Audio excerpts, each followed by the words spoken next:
Hi! Hello! Welcome back to Priyanka creative vlogs. ఏంటి దేవుడి గది చూపిస్తున్నాను అనుకుంటున్నారా? అవునండి. మా పాప బర్త్‌డే అనమాట. మా పాప బర్త్‌డే. మన ఇంట్లో ఏ ఇంట్లో అయినా కానీ ఫస్ట్ టైం ఏదైనా అకేషన్ జరుగుతుంది అంటే మనం స్టార్ట్ చేసేది పూజతోటి కదా! సో, అందుకోసమే నా పూజ అనేది కంప్లీట్ చేసిన తర్వాత మా పాపనైతే ఈ విధంగా స్కూల్‌కి అయితే రెడీ చేసేసాను. ఇదైతే అంతకుముందు కొత్త డ్రెస్ ఏం కాదు. ఆల్రెడీ 1, 2 సార్లు వేసిన డ్రెస్సే అనమాట. అందుకోసం అని చెప్పేసి ఈ లంగా జాకెట్ అయితే తీసుకొని వేశాను. చాలా అంటే చాలా బాగుంది. ఈ లంగా జాకెట్ ఎలా ఉంది అనేదైతే కామెంట్‌లో చెప్పండి. అలాగే ఇదంతా నేను స్టిచ్ చేయించుకున్నాను. 3000 రూపీస్ అయిందనమాట. దీని యొక్క డీటెయిల్స్ కావాలి అంటే మాత్రం కామెంట్‌లో చెప్పండి. అడగండి, నేను ఖచ్చితంగా చెప్తాను. సో, మా పాపనైతే ఈ విధంగా రెడీ చేసి స్కూల్‌కైతే తీసుకెళ్తున్నాను. స్కూల్‌కి తీసుకెళ్ళాక మిడిల్‌లోనే నేను రిలయన్స్ స్టోర్‌కి అయితే వెళ్ళిపోయాననమాట. రిలయన్స్ స్టోర్‌లో ఏంటంటే మా పాపకి స్కూల్‌లో ఇవ్వడానికి చాక్లెట్స్, బిస్కెట్స్, టీచర్స్‌కి ఇవ్వడానికి స్వీట్ అనేది తీసుకుందామని చెప్పి రిలయన్స్ ఫ్రెష్‌కి అయితే వచ్చేసాననమాట. రిలయన్స్ ఫ్రెష్‌లో ఈ విధంగా వెళ్ళిపోయిన తర్వాత మా పాప హ్యాపీనెస్‌కి అయితే అసలు అద్దే లేదనమాట. చాక్లెట్స్, బిస్కెట్స్ అన్నీ చూసి ఫుల్ హ్యాపీ అయిపోయిందనమాట. సో, నేనైతే ఇవన్నీ తీసేసుకుందామని చెప్పి రిలయన్స్ ఫ్రెష్‌కి వచ్చేసాను. ఇక్కడ ప్రైజెస్ కూడా అఫోర్డబుల్ అనమాట. అంత ఎక్కువ ప్రైస్ ఏమి ఉండదు. నార్మల్ ప్రైసే ఉంటుంది. సో, ఇక్కడ వచ్చేసి నేను చాక్లెట్స్, బిస్కెట్స్ అవన్నీ తీసేసుకుందామని చెప్పేసి చూసి చాక్లెట్స్, బిస్కెట్స్ అలాగే వాళ్ళకి స్నాక్స్, వాళ్ళ టీచర్స్ ఎవరైతే ఉన్నారో వాళ్ళకి స్వీట్ కూడా తీసుకున్నాను. ఇవన్నీ తీసుకొని ప్యాక్ అయితే చేయించానమాట. ఇక్కడికొచ్చినప్పుడు నాకెప్పుడు కూడా ఎక్కువ ప్రైస్ అయ్యేది ఏంటంటే కవర్ అనమాట. కవర్ అనేది ఎక్కువ. మా పాప అయితే పర్క్ చాక్లెట్ ఇంకోటి కావాలి అని చెప్పి తీసుకుంది. సో, వాటన్నిటికి కూడా బిల్ అయితే వేయించేసి మళ్ళీ రిటర్న్ వెళ్ళిపోయాను. ఇంకా స్కూల్ దగ్గరకైతే వచ్చేసాము. ఇదే అనమాట మా పాప వాళ్ళ స్కూలు. నందిగామలో ఉంటుంది. మాది నందిగామ అని చాలామందికి నేను చాలా వీడియోస్‌లో చెప్పాను. సో, శ్రీ గౌతమ స్కూల్‌లో చదువుతుందనమాట. మీరెవరైనా కానీ నందిగామ వాళ్ళు ఈ వీడియో చూస్తున్నట్లయితే మీకు ఈ స్కూల్ తెలుసా లేదా? మీ పిల్లలు ఎవరైనా ఈ స్కూల్‌లో చదివారా లేదా? అనేదైతే కామెంట్‌లో చెప్పండి. సో, మా పాపదైతే ప్లే స్కూల్ అనమాట. సో, పాప స్కూల్ అయితే ఇలా ఉంటుందనమాట. సో, క్లాస్ రూమ్ వచ్చేసి అదిగోండి ఇప్పుడు నేను వెళ్తున్నాను కదా! అదే క్లాస్ రూము. ఫుల్ ఏసీ ఉంటుంది. అందుకే ఎప్పుడు డోర్ వేసి ఉంచుతారనమాట. ఏసీ రూమ్ అని చెప్పేసి. సో, నేను లోపలికి వెళ్ళిన తర్వాత వాళ్ళ మేడం వచ్చారు. వాళ్ళ మేడం కూడా చాలా బాగా రిసీవ్ చేసుకుంటారనమాట. స్కూల్ అయితే చాలా అంటే చాలా బాగుంటుంది. ఎక్స్ట్రార్డినరీగా ఉంటుంది పర్ఫార్మెన్స్ అనేది కూడా. సో, ఇది మా పాప వాళ్ళ క్లాస్ రూమ్ అనమాట. వాళ్ళందరూ తన యొక్క ఫ్రెండ్స్. సో, తనకి బర్త్‌డే విషెస్ చెప్తున్నారు అందరూ కూడాను. తను వాళ్ళ మేడము, వాళ్ళ క్లాస్ టీచర్ అనమాట. మా పాప అయితే ఫుల్ హ్యాపీగా ఉంది. కొంచెం నెర్వస్ కూడా ఫీల్ అవుతుంది తను. సో, తన ఆయమ్మ ఫుడ్ బాగా పెడతారు. నాకైతే స్కూల్ పరంగా అయితే చాలా బాగా నచ్చిందనమాట. శ్రీ గౌతమ స్కూలు. ఎవరికైనా తెలిస్తే మాత్రం కామెంట్‌లో చెప్పండి. సో, క్లాస్ రూమ్ కూడా చాలా అంటే చాలా బాగుంటుంది. చూస్తున్నారు కదా! పిల్లలు పడుకోవడానికి కానీ, లేకుంటే పిల్లలకి చైర్స్ కానీ అంతా కూడా చాలా బాగుంటుందనమాట. సో, వాళ్ళందరూ కూడా హ్యాపీ బర్త్‌డే చెప్తున్నారు. తనైతే చాలా హ్యాపీగా ఫీల్ అయిందనమాట. నాకు కూడా చాలా బాగా అనిపించింది ఇలా రిసీవ్ చేసుకోవడం. వాళ్ళ మేడం అయితే దగ్గరుండి అంతా చేశారనమాట. అండ్ ఇంకొకటి ఏంటంటే ఈ స్కూల్‌లో నాకు బాగా నచ్చింది ఏంటంటే పిల్లల్ని చాలా బాగా కేర్ చేస్తారు. నా వరకు అయితే మాత్రం ఈ ప్లే స్కూల్ నాకు చాలా బాగా నచ్చిందనమాట. అందుకే లాస్ట్ ఇయర్ నేను మా పాపని ఇక్కడ ఈ స్కూల్‌లో జాయిన్ చేశాను.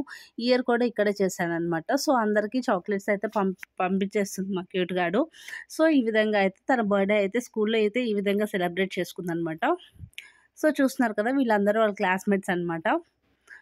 అందరికైతే ఇచ్చేస్తుంది. అందరికి ఇచ్చిన తర్వాత చాక్లెట్స్, బిస్కెట్స్ అన్నీ కూడా ఇచ్చేసింది. అందరూ విష్ చేస్తున్నారు. చాలా బాగా రిసీవ్ చేసుకుంటారు. నాకు అదే ఎప్పుడు బాగా నచ్చేది. మీ ఇంట్లో మీ పిల్లలకి కూడా ఇలాగే మీరు సెలబ్రేట్ చేస్తారా? లేకుంటే ఇంకేదైనా డిఫరెంట్‌గా సెలబ్రేట్ చేస్తారా? అనేది కూడా కామెంట్‌లో అయితే చెప్పేయండి. తనైతే అందరికీ ఇచ్చేస్తుందనమాట. ఫ్రెండ్స్ అందరికీ కూడా వీళ్ళందరి పేర్లన్నీ కూడా చెప్పిద్ది ఇంటి దగ్గరకొచ్చిన తర్వాత. కానీ స్కూల్‌లో మాత్రం ఏం మాట్లాడదు. చాలా అంటే చాలా సైలెంట్‌గా ఉంటుందనమాట. అదొక్కటే తనలో నెగెటివ్ అని చెప్పి వాళ్ళ క్లాస్ టీచర్ ఎప్పుడూ అంటూ ఉంటారు. సో, ఈ విధంగా వెళ్ళిపోయిన తర్వాత మా పాపకి ఎవ్రీ ఇయర్ ఏదో గిఫ్ట్ అయితే ఇస్తాను నేను. సో, ఈ విధంగా ఈ ఇయర్ ఏ గిఫ్ట్ తీసుకోలేదు. సో, తనకి సర్ప్రైజ్‌గా ఉంటుందని చెప్పి పట్టీలు తీసుకుందామని చెప్పేసి జ్యువెలరీ షాప్‌కైతే వెళ్ళిపోయాననమాట. జ్యువెలరీ షాప్‌కెళ్ళి పట్టీలన్నీ చూసిన తర్వాత ఒక స్మాల్ సైజ్ పట్టీలైతే ఈ పక్కన ఉన్నాయి కదా! అవైతే నాకు బాగా నచ్చాయి. అవి తీసుకున్నాను. సో, సిల్వర్ బ్రాస్లెట్స్ ఉన్నాయా లేదా అని చెప్పి ఒకసారి చూద్దామని చెప్పేసి అవి కూడా చూశాను. బ్రేస్లెట్స్ కూడా చాలా బాగున్నాయి. మా హస్బెండ్‌కి తీసుకుందాము అని చెప్పాను. కానీ నాకు ప్రైస్ దగ్గర కొంచెం డిఫరెన్స్ అనిపించింది. అందుకోసం అని చెప్పి తీసుకోలేదనమాట. బ్రేస్లెట్స్ కూడా చాలా బాగున్నాయి. ఇవి కూడా నందిగంలోనే. నేను తీసుకున్నది. సో, ఈ పట్టీలు తీసేసుకొని పట్టీలకి బిల్ అయితే పే చేశాననమాట. ఈ యొక్క సన్న పట్టీలైనా కానీ ఈ పట్టీలు నాకు రూ. 2,500 వరకు పడింది. కానీ నాకు నచ్చి తీసుకున్నాననమాట. మోడల్స్ అయితే కొంచెం పర్లేదు బానే ఉన్నాయి ఈ షాప్‌లో. సో, బ్రేస్లెట్ మోడల్స్ కూడా చాలా బాగున్నాయి. బ్రేస్లెట్స్ ఈసారి ఎప్పుడైనా ఖచ్చితంగా తీసుకుంటాను. ఆ కలెక్షన్ కూడా మీతో అయితే షేర్ చేస్తాననమాట. ఇంకా ఈ షాప్‌లో ఏమేమన్నా గోల్డ్ ఐటెమ్స్ ఏమున్నాయనేది ఒక లుక్ అయితే వేసేసాను. అంతా కూడా బానే ఉన్నాయన్నమాట. కానీ మనం కస్టమైజ్ చేయించుకుంటేనే బాగుంటాయి అనేది నా ఫీలింగ్ అనమాట. నేను ఏదైనా కానీ వస్తువు కస్టమైజేషన్ మాత్రమే చేయించుకుంటాను. రెడీమేడ్‌లో చాలా తక్కువ తీసుకుంటాను. ఓన్లీ ఇయర్ రింగ్స్ మాత్రమే రెడీమేడ్‌లో తీసుకుంటాను అనమాట. సో, ఆ తర్వాత కేక్ దగ్గరికి వెళ్దాం, కేక్ ఆర్డర్ ఇద్దాం అని చెప్పేసి కేక్ షాప్‌కి అయితే వెళ్ళిపోయాను. సో, ఇక్కడ నేను నందిగంలో శ్రీ బాలాజీ కేక్స్ అని ఉంటుంది. సో, అక్కడ చాలా బాగుంటుందనమాట. క్వాలిటీ కూడా చాలా బాగా మెయింటైన్ చేస్తారు. అందుకే నేను ఎప్పుడు కూడా రూ. 1 ఎక్కువైనా కానీ అక్కడే ఆర్డర్ అయితే ఇస్తాను. సో, ఇక్కడికొచ్చేసి నాకు నచ్చిన కేక్ అయితే నేను అయితే ఆర్డర్ ఇచ్చేసాననమాట. ఆర్డర్ ఇచ్చిన తర్వాత మళ్ళీ నేను రిలయన్స్ మార్ట్‌కి అయితే వచ్చేసాను. సాయంత్రం పిల్లలు వస్తారు కదా! వాళ్ళకి చాక్లెట్స్, బిస్కెట్స్ అవి తీసుకోవడానికైతే వచ్చేసాననమాట. సో, కేక్ పెట్టడానికి ప్లేట్స్ అవి ఇవి కావాలని చెప్పి కొన్ని ఐటెమ్స్ ఇంట్లో కావాల్సిన ఐటెమ్స్ అనేవి తీసుకుందామని చెప్పేసి మళ్ళీ రిలయన్స్ మార్ట్‌కి అగైన్ వచ్చేసాను. మా పాపను ఉంచిన తర్వాత. సో, ఇక్కడికొచ్చేసి ఇక్కడ కావాల్సిన ఐటెమ్స్ అన్నీ కూడా తీసేసుకున్నాను అనమాట సెకండ్ టైము. సో, ఈరోజు మొత్తం కూడా నాకు తిరగడమే సరిపోయిందనమాట నిజం చెప్పాలంటే. చూస్తున్నారు కదా! ఇది బిర్యానీ మసాలా పేస్ట్ చాలా బాగుంటుంది బిర్యానీ చేసుకుంటే. ఇది ఎవరైనా ట్రై చేశారా లేదా అనేది కామెంట్‌లో చెప్పండి. నేను ఎవ్రీ టైమ్ ఇది ట్రై చేస్తాను. ఎందుకంటే దీనిలో ఇంక మనం మసాలా ఎక్కువ, తక్కువ అనేది యాడ్ చేయడానికి ఉండదనమాట. సో, కరెక్ట్‌గా సరిపోతుంది. అందుకోసం అని చెప్పి నేను ఎప్పుడు అదే ప్రిఫర్ చేస్తాను. మన దగ్గర ఉన్న కూరగాయలు ఏవైతే ఉంటాయో ఆ కూరగాయల వరకు తీసేసుకొని మిగిలిందైతే ఈ విధంగా చేసేస్తామనమాట. చాలా బాగుంటుంది. ఒకసారి మీరు ఎవరైనా ట్రై చేయకపోతే సూపర్ మార్కెట్‌లో ఎప్పుడైనా దొరికితే మీరు ఖచ్చితంగా అయితే ఇది ట్రై చేయండి. సో, ఈవినింగ్ అయితే పిల్లలందరూ వచ్చే టైంకి వర్షం పడేటట్లుగా ఉండిందనమాట. బాగా ఉరుములు, మెరుపులు కూడా వచ్చేసాయి. మళ్ళీ పిల్లలందరూ కూడా ఇంటికెళ్ళిపోతారేమోనని భయమేసింది.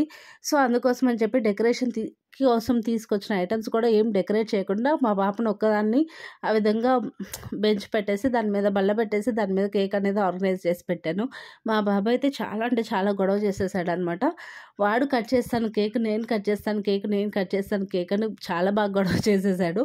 ఫైనల్లీ మా పాప అయితే చాలా ఎక్సైటెడ్‌గా ఉందనమాట కేక్ కట్ చేయడానికి.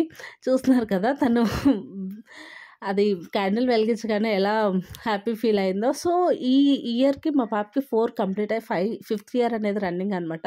సో, ఇప్పుడేంటంటే తనకి కొంచెం తెలుస్తుంది. లాస్ట్ ఇయర్ వరకు ఏంటంటే ఇలా కేక్ కటింగ్ అప్పుడు కొంచెం ఏడ్చేది. సో, ఈ ఇయర్ మాత్రం ఏడవకుండా కొంచెం హ్యాపీగా తనకు ఊహ తెలిసి మంచిగా సెలబ్రేట్ చేసుకుంది అనిపించింది. ఈ డ్రెస్ చూస్తున్నారు కదా! ఈ డ్రెస్ అయితే నేను చెన్నై షాపింగ్ మాల్‌లో తీసుకున్నాను హైదరాబాద్‌లో. ఇది నాకు అరౌండ్ 1,200-1,500 మధ్యలో పడింది. చాలా అంటే చాలా బాగుంది. క్లాత్ క్వాలిటీ కూడా చాలా బాగుంది. ఎవరైనా హైదరాబాద్‌లో చెన్నై షాపింగ్ మాల్‌లో ఎవరైనా షాపింగ్ చేశారా లేదా? అక్కడ మీకు ఫ్యాబ్రిక్ ఎలా అనిపించింది అనేది అయితే కామెంట్‌లో చెప్పండి. సో, ఇంకా అందరి చేత అక్షింతలు అయితే వేపించేసాననమాట. అక్షింతలు వేపించి సెలబ్రేట్ అయితే చేసేసాము. మా బాబాయ్ అయితే నేను కట్ చేస్తాను గొడవ చేసేసాడు. ఏడ్చేసాడు కూడా అసలైతే. చాలా బాగా అనిపించింది. మంచిగా అయితే రిసీవ్ చేసుకున్నారు. పిల్లలు కూడా చాలామంది అరౌండ్ ఒక 10-15 మెంబర్స్ వరకు వచ్చారు. ఇప్పుడు అక్షింతలు వేసే అత్తయ్య, మావయ్య అనమాట. వీళ్ళైతే నాకు చాలా సపోర్టివ్ అని చెప్పాలి. ఎంత సపోర్ట్ అంటే జాబ్ చేసి హైదరాబాద్ వెళ్ళినా కానీ ఇద్దరు పిల్లల్ని చూసుకుంటున్నారనమాట. నాకైతే చాలా సపోర్ట్, ఫ్యామిలీ సపోర్ట్ లేకపోతే ఎవ్వరూ ఏమీ చేయలేరనమాట. అది మాత్రం నిజం. నాకైతే వీళ్ళ సపోర్ట్ చాలా అంటే చాలా ఉంది. ఈచ్ అండ్ ఎవ్రీథింగ్‌లో నాకు చాలా సపోర్ట్ చేస్తారు. Thank you. అయితే డైరెక్ట్‌గా అయితే చెప్పలేననమాట. కానీ ఇలా వీడియోస్‌లో మాత్రం కంపల్సరీగా చెప్పగలుగుతాను థ్యాంక్ యూ అని చెప్పి. సో, ఇలా ఇంత మంచి సపోర్ట్ చేసే అత్తయ్య, మామయ్య, హస్బెండ్ దొరికితే మాత్రం ఎవరైనా హ్యాపీగానే ఉంటారు. ఆ విషయంలో మాత్రం నాకు ఫుల్ సపోర్ట్ అనమాట. ఒక్కొక్కసారి మా హస్బెండ్ కన్నా కూడా నాకే ఎక్కువ సపోర్ట్ చేస్తారు మా అత్తయ్య, మా మామయ్య. సో, అదైతే నాకు చాలా బాగా అనిపిస్తదనమాట. సో, ఫైనల్లీ మా పాప అయితే కేక్ కట్ చేసేసింది. మా వాడు ఏడుస్తున్నాడని చెప్పి మా హస్బెండ్ పక్కకి తీసుకెళ్లారనమాట. ఫైనల్లీ ఇది ఇలా జరిగిందనమాట మా పాప బర్త్డే అయితే. కానీ ఒకటే బాధ అనిపించింది ఏంటంటే డెకరేషన్ ఐటమ్స్ అన్నీ తీసుకొచ్చాను కానీ డెకరేట్ చేయడానికి టైం లేదు. వర్షం పడే కారణంగా ఉండిందని చెప్పేసి నేను డెకరేషన్ వెనకాల ఏమీ చేయలేదనమాట. అలానే కేక్ అయితే కట్ చేయించేసాను. పిల్లలందరూ కూడా మంచిగా సాటిస్ఫై అయిపోయారు. నాకు అలా సాటిస్ఫై అయితే చాలా ఇష్టం అనమాట. మనకు అనుకున్నట్లుగా జరగాలి. ఎంత తక్కువలో చేసుకున్నా కానీ మనం అనుకున్నట్లు జరిగితే హ్యాపీగా ఉంటుంది కదా. సో, అదే అనమాట. సో, ఈ విధంగా మా బాబు కూడా వాళ్ళ అక్కకి కేక్ అయితే పెట్టేస్తున్నాడు అనమాట. సో, ఫైనల్గా ఇలా మా పాప బర్త్డే అనేది సెలబ్రేట్ అయితే చేసేసారు. నాకైతే ఉరుకులు పరుగుల్లాగే అనిపించింది అనమాట. పాపను రెడీ చేసి తీసుకెళ్ళి స్కూల్లో చాక్లెట్స్ బిస్కెట్స్ ఇప్పించి కేక్ ఇప్పించి అంతా చేసి తిరిగి ఇంటికి వచ్చేసరికి అరౌండ్ 2 o'clock అయ్యిందనమాట. అయ్యి వచ్చిన తర్వాత సో ఇంకా పై పనులన్నీ చేసేసుకొని బర్త్డే సెలబ్రేట్ చేసి ఫుడ్ తినేసి పడుకునేసరికి 10 అయిపోయింది. మా పాప బర్త్డే అయితే ఈ విధంగా సెలబ్రేట్ చేసాము. మీలో ఎవరైనా ఇలా సెలబ్రేట్ చేస్తారా? ఇంకేమైనా ప్లాన్స్ చేసుకుంటారా అనేది అయితే కామెంట్లో చెప్పండి. సో అందరు పిల్లల చేత కూడా కేక్ అనేది కట్ చేపించేసేసి అందరు పిల్లలకు కూడా పెట్టేసామన్నమాట. సో ఇప్పుడు వస్తుంది చూడండి, తినే మా ఇంటి పక్కన అనమాట. మా క్యూట్ కార్డ్ని అయితే సగం పెంచింది ఈవిడే అని చెప్పాలి. నిజం చెప్పాలంటే ఎప్పుడు ఇక్కడే వాళ్ళ ఇంట్లోనే ఆడుకుంటూ ఉండేదన్నమాట. ఇది మా బాబు కూడా పనిలో పనికి అక్షంతలు అయితే వేసేస్తున్నాడు. వాడు కూడా కేక్తో మంచిగా ఎంజాయ్ చేసేస్తున్నాడు. వాడు కేక్ తిన్న పనిలోనే ఉన్నాడు అనమాట. వాడు స్వీట్స్ ఎక్కువ తింటాడు, పాప స్వీట్స్ తక్కువ తింటుంది. సో ఈ పిల్లలందరూ కూడా ఇంటి దగ్గర ఉన్న పిల్లలు అనమాట వీళ్ళందరూ. సో ఫైనల్గా ఇదే అనమాట మా పాప బర్త్డే సెలబ్రేషన్. సో వీళ్ళనమాట మా ఇంటి దగ్గర ఉన్న పిల్లలందరూ. ఈ విధంగా అయితే మా పాప బర్త్డే అనేది సెలబ్రేట్ చేస్తాం. మీరు ఎలా సెలబ్రేట్ చేసుకుంటారో అనేది అయితే కామెంట్లో చెప్పండి. కానీ మా పాప బర్త్డే అయిపోయి కూడా ఇయర్గా 1 month అయిపోతుంది. కానీ నాకు పోస్ట్ చేయడానికి టైం లేక నేనైతే లేట్గా పోస్ట్ చేస్తున్నాను అనమాట. అండ్ ఇది మా పాప బర్త్డే సెలబ్రేషన్. అదిగోండి మా బాబు అయితే ఎంత గొడవ చేస్తున్నాడు చూసారు కదా. సో ఇలా ఉంటుందన్నమాట. సో మీకు ఎలా అనిపించింది అనేది మాత్రం కామెంట్లో చెప్పడం మాత్రం మర్చిపోవద్దు. అలాగే మొదటిసారి కనుక మన ఛానల్ చూస్తున్నట్లయితే లైక్ చేయండి, షేర్ చేయండి, సబ్స్క్రైబ్ అనేది చేసి పక్కనే ఉన్న బెల్ ఐకాన్ అనేది తప్పనిసరిగా యాక్టివేట్ అయితే చేసుకోగలరు అనమాట. Thank you for watching Priyanka and cutie vlogs. By.